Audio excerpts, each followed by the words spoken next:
We have 4 weeks left in this gardening season.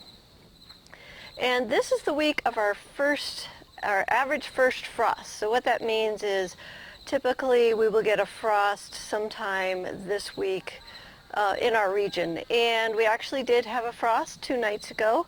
It wasn't very hard, and it hit selected gardens. So the winter squash, all the top leaves froze, but I think the squash is fine.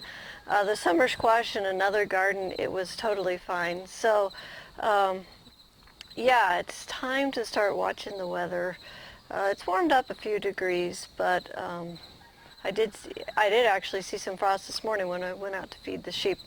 So I'm going to start watching the weather forecast, and if we get a prediction down to about 36 degrees Fahrenheit, I'm going to cover the warm weather plants. So I'm going to go ahead and put a cover up over the top of the trellises here so that we can protect those and see if we can get them through the next 4 weeks.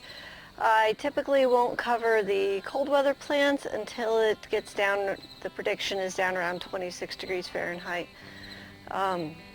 The cold weather plants can actually take a frost to be just fine.